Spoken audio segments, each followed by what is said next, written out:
Bismillahirrahmanirrahim. Allahumma salli ala Sayyidina Muhammad. Okey, jadi kita teruskan melihatkan peri pentingnya akidah, peri pentingnya keimanan. Bagaimana kita nak memperkukuhkan keimanan ataupun akidah kita kepada Allah.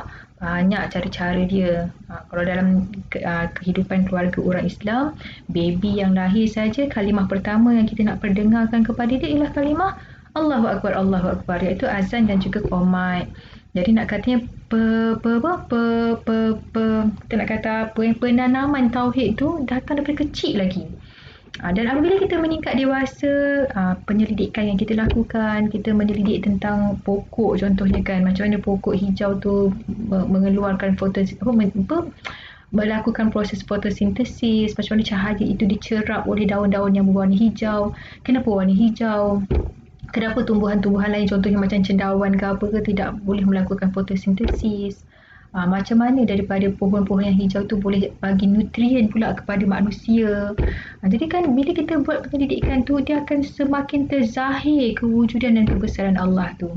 Begitu juga dengan aktiviti ataupun amalan bentadabur Al-Quran. Kita tadabbur kisah Nabi Musa, kisah Nabi Yusuf yang dicampakkan dalam telaga, macam mana pula diselamatkan daripada dikhianati oleh adik-beradik ataupun abang sendiri sampai boleh jadi menteri dekat Mesir. Jadi kan kita nak katakan cerita-cerita ajaib tu semuanya ialah bukan dongeng tau, yang real berlaku.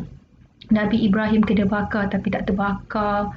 Subhanallah, Masya Allah. Jadi kan bila kita mentadabur kisah-kisah Al-Quran ini, bukan sekadar baca. Kalau baca tak faham, dia tak meningkatkan keimanan. Dia hanya mendapat pahala lah, sebab setiap satu huruf tu sama dengan 10 pahala. Tapi kalau untuk meningkatkan keyakinan kita kepada Allah, untuk mengukuhkan prinsip-prinsip yang diterima sehingga menjadi identiti diri kita tadi tu, dia mesti ditadaburkan, dia mesti direnung, difikirkan sehingga kita lahir rasa-rasa takjub, rasa-rasa kagum kepada Allah. Begitu juga dengan kita tafakur tengok alam ni. Cuba kita bayangkan kalau alam ni siang 24 jam. Macam mana keadaan dia? Dan macam mana pula kalau alam ini malam 24 jam. Jadi banyak benda untuk kita tafakurkan. Kita tafakurkan tentang kehidupan insan. Kita tafakurkan tentang kehidupan binatang. Macam mana binatang garang macam mana pun. Tapi kalau dengan anak sendiri, dia jaga, dia sayang. Ada setengah binatang pula, dia makan anak dia sendiri. Jadi kan kita boleh tengok tahu perkara-perkara alam ni, iaitu pada tumbuhan, pada kehidupan manusia, kehidupan haiwan, tumbuh-tumbuhan yang ada ni, semuanya akan membawa kepada pengukuhan keyakinan kita terhadap wujudnya Allah dan juga agungnya Allah.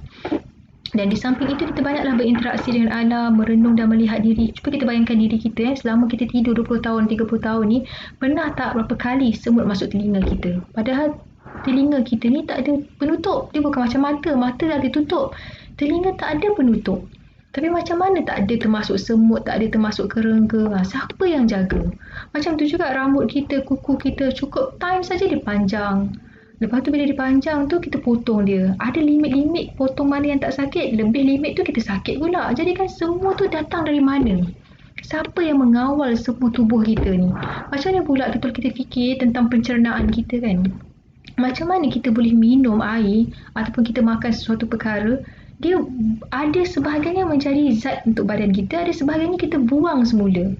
Jadi nak kata semua itu merupakan satu tanda-tanda kebesaran Allah yang mana kita hanya akan dapat hayati kalau kita duduk, diam, bertafakur, kita betul-betul memikirkannya. Kalau tak fikir, dia akan jadi macam rutin harian je lah. Kita akan rasa macam kehidupan tu macam berlalu macam tu saja. Tidak ada makna-makna yang kita kutip daripada pengalaman kita sehari-hari. Dan tauhid ini mesti dilakukan secara proses pengulangan dan kekerapan. Al-Quran pun pakai kaedah macam tu kan. Cerita sikit mesti akan, hujung dia mesti akan cerita innallaha sami'un basir, innallaha ala kulli syai'in qadir. Dia akan ulang-ulang tentang sifat-sifat Allah, nama-nama Allah, supaya teguh keyakinan kita kepada Allah. Okay, jadi ilmu tauhid pula. Ilmu tauhid ni maksudnya ialah ilmu yang mengesahkan Allah secara mutlak, baik dari segi zat, sifat, perbuatan Allah. Maksudnya kita mengesahkan Allah dari sudut zat, sifat, perbuatan Allah. Dan juga martabat ilmu tauhid ini dia lebih mulia berbanding dengan ilmu-ilmu yang lain. Dan berdasarkan manhaj ahli sunnah wal jamaah, dia punya penyusun dia ialah Imam Abu Hasan Asy'ari dan juga Imam Abu Mansur Al-Maturidi. Dan perbahasan dalam ilmu tauhid ni ialah ketuhanan, iaitu ilahiyat, nubuat, kenabian dan juga sam'iyat, perkara-perkara ghaib.